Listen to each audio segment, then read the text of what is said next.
سجدہ سانس کی بیماری ہے میرے محترم بھائیوں، سانس کی بیماری پھیپھڑوں کی وجہ سے ہوتی ہے۔ اللہ سبحانہ و تعالیٰ آپ کے پھیپھڑوں کو 100% مضبوط کرنا چاہتا ہے، اور آپ حیران ہوں گے ہمارے پھیپھڑے، ہم اپنے 24 گھنٹوں میں سے تقریباً 18 گھنٹے اسی حالت میں رہتے ہیں جیسے میں ابھی ہوں، یا بیٹھے ہوں گے یا کھڑے ہوں گے یا چل رہے ہوں گے یا لیٹے ہوں گے۔ میرے محترم بھائیوں، اس حالت میں آپ کے پھیپھڑے 60 to 70% کام کرتے ہیں، 60 سے 70%۔ دوسری حالت ہے رکوع، جس کو بوئنگ پوزیشن کہتے ہیں، 90 کا اینگل، اس میں آپ کے پھیپھڑے 70 سے 80% کام کرتے ہیں۔ اور تیسری حالت ہے سجدہ، جب ہم سجدہ کرتے ہیں نا تو ہمارے پھیپھڑے نیچے آ جاتے ہیں اور پورے کھل جاتے ہیں۔ ابھی فورس آف گریوٹی نے ہمارے لنگز کو نیچے کو کھینچا ہوا ہے ادھر سے، جب ہم کھڑے ہوتے ہیں تو ہماری ٹانگوں سے، جب ہم سجدہ کرتے ہیں تو پھیپھڑے کدھر کو آ جاتے ہیں؟ نیچے۔ اس وقت پھیپھڑے 100% کام کرتے ہیں۔ اور پیارے پیغمبر جناب محمد صلی اللہ علیہ وآلہ وسلم نے کیا فرمایا؟ اگر لوگوں کو پتہ چل جائے کہ سجدے میں انسان کو کیا ملتا ہے تو انسان کبھی سر اپنا سجدے سے اٹھائے نہ۔ دوسری حدیث ہے، نبی صلی اللہ علیہ وآلہ وسلم نے فرمایا سجدے میں انسان سب سے زیادہ اپنے رب کے قریب ہوتا ہے۔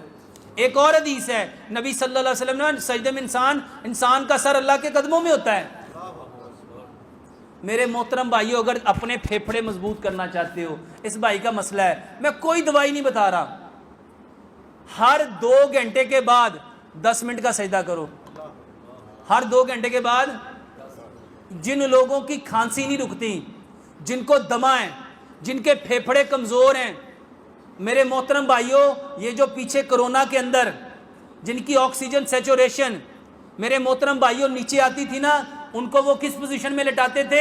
ان کو کہتے تھے الٹا ہو جاؤ، اپنی ہپ کو اوپر اٹھا لو اور لمبے لمبے سانس لو، کیونکہ اس حالت میں سب سے زیادہ آپ کے پھیپھڑے آکسیجن انہیل کرتے ہیں، سب سے زیادہ کام کرتے ہیں۔ تو میرے محترم بھائیوں، لمبا سجدہ کرو۔ اب جس نے زندگی میں کبھی لمبا سجدہ نہیں کیا، وہ پہلے دن کیسے کرے گا؟ تو میرے محترم بھائیوں، پہلے دن 1 منٹ کا سجدہ کراؤ۔ پہلے دن ہر 2 گھنٹے بعد 1 منٹ 1 منٹ 1 منٹ 1 منٹ، 5 دن اس کو 1 منٹ کا سجدہ کراؤ۔ اگلے 5 دن اس کے 1 منٹ جب پرفیکٹ ہو جائے تو پھر 2 منٹ کا کرا دو، اگلے 5 دن 3 منٹ کا کرا دو، اگلے 5 دن 4 منٹ کا کرا دو، اگلے 5 دن 5 منٹ کا کرا دو، حتیٰ کہ اس کو بڑھاتے جاؤ۔ جس دن اس کے پھیپھڑے 10 منٹ پہ چلے گئے نا، وہ خود کہیں گے صرف سانس ٹھیک نہیں ہوا، ڈاکٹر صاحب میرا رنگ، اچھا بتاؤ جب خون سے چہرے پہ آئے گا چہرہ صاف ہوگا کہ نہیں ہوگا؟ اچھا جب دماغ کو خون زیادہ ملے گا دماغ پرفیکٹ کام کرے گا کہ نہیں کرے گا؟ جب آنکھوں کو زیادہ خون ملے گا آنکھوں کی بنائی تیز ہوگی کہ نہیں ہوگی؟ جب ہیلتھ انشورنس ہے نا آپ کے پاس؟ کبھی دماغ کا بھی ایکسرسائز کر لو۔